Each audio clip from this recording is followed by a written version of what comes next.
Οπότε, μετά από την μακρινή σκοπιά, την οικονομική σκοπιά που μας έδωσε ο κύριος Γιαγλής, θα κάνουμε ένα πολύ γρήγορο και πολύ δυνατό zoom στο οικοσύστημα των applications και την προστιθέμενη αξία που παράγουν ή δεν παράγουν για τους developers. Ο κύριος Stijn Schuermans της VisionMobile θα μας πει λεπτομέρειες. Stijn.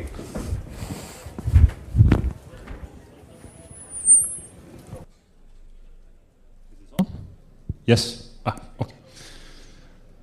Okay, let me first of all skip all the boring slides. Let me pick up a little bit where Mr. Jaglis left.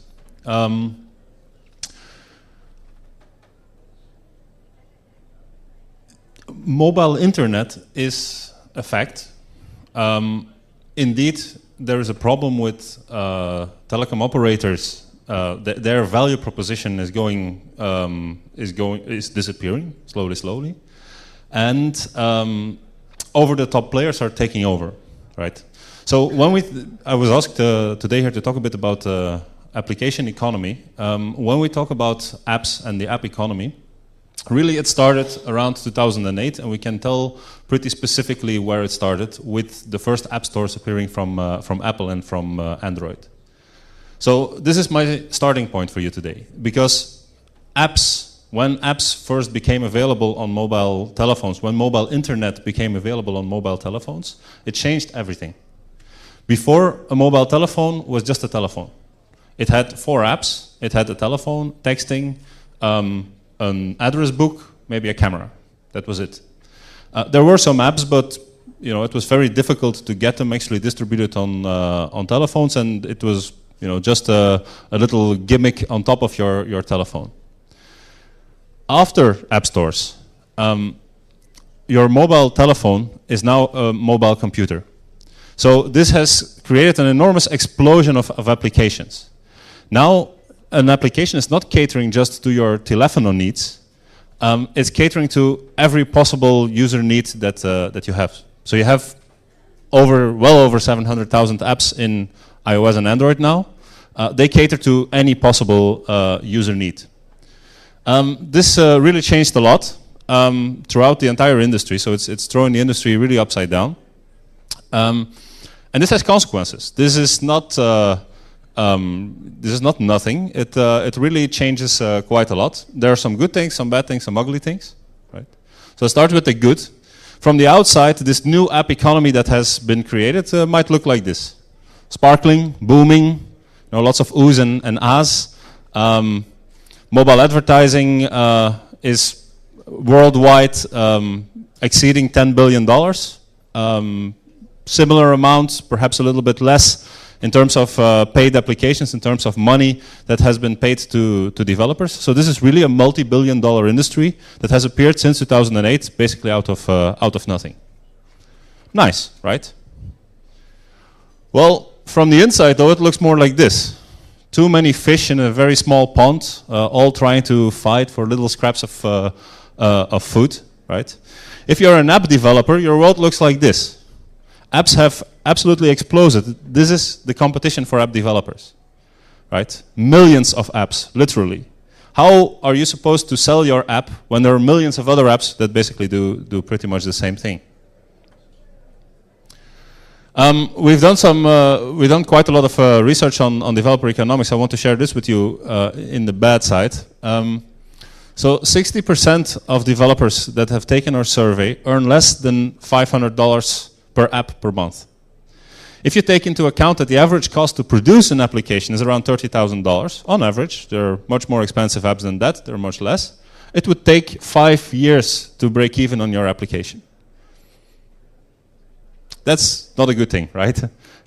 No application will keep making money consistently for 5 years, and 60% of developers don't even earn that much.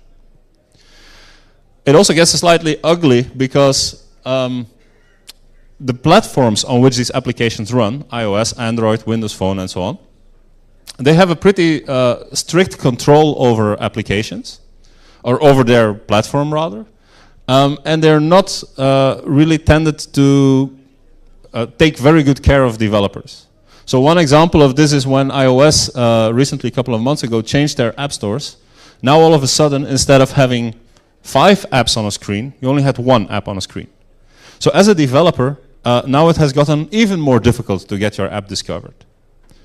Also, over the years, this culture on app stores and in general on mobile platforms has emerged that apps should be either free or very cheap, 99 cents, something like that. I think this is figures from Distimo. The average price of an app on app stores is around $2, right? That's not much. I mean, compare that to desktop software. Software used to be paid much more than this. So what is an app developer to do nowadays, right? Yes, there is this big opportunity, but there is also huge competition. This means that they're not earning very much at the moment, and their life has been made difficult. What should they do? Give up? So we at VisionMobile, we do a lot of strategic analysis in the telecom world in general, or rather in this convergence between the telecom and the internet world, and specifically in developer economics. So in the economics of apps ecosystems, and developers. We've just released a new report or new results from a survey. It's one of the largest independent global surveys that covers all the platforms. So we're pretty proud of that. The results of that are free. You can download the report from our website, and thanks to these sponsors. I have to show this. Okay. So we really believe that it is possible for developers to make a sustainable business out of this. So how can you do that then? How can a developer make a sustainable business out of an app, and how can this app economy as a whole become sustainable? We see several trends or opportunities if you're a developer to do that. And the first one, I believe in this conference we will hear quite a lot of that, is the enterprise opportunity. So where apps before were mostly for consumers or were consumer software, now we see more and more enterprise apps coming up. This presents developers with an excellent opportunity, we believe. So these are some quotes from our report. Don't worry about reading them. The highlights are there. So what makes an enterprise app different? First of all, there's a budget to buy it. Right? Consumers are not willing to spend much on apps. Enterprise is something else. Secondly, they have much more stringent requirements for their apps about data security, about authentication, management, and so on. This makes an app much more defensible. We have a quote from an enterprise app developer saying that the consumer app space was mostly driven by hypes and fancy hero apps. In the enterprise world, you have to convince business people of the return on investment. So now it's a sales process.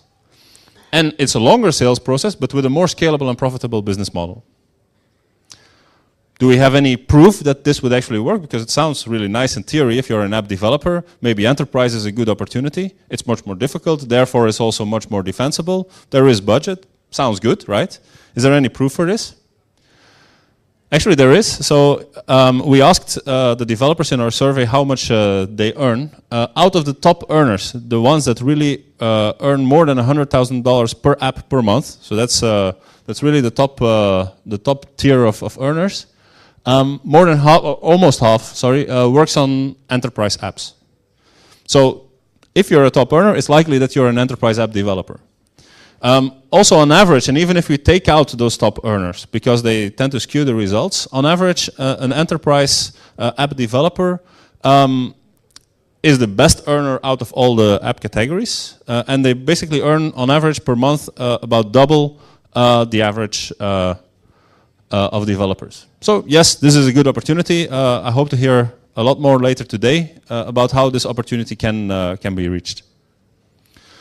The other trend we see is that where before app developers were quite opportunistic, like, hey, let's make an app, let's hope it becomes wildly successful in this enormously booming market of apps and smartphones. Application developers nowadays have to be more like entrepreneurs. Apps have become real serious business. If you understand how to do business in general, as an app developer, you're likely to do well. So let me give you some conclusions from our survey again that confirm this trend.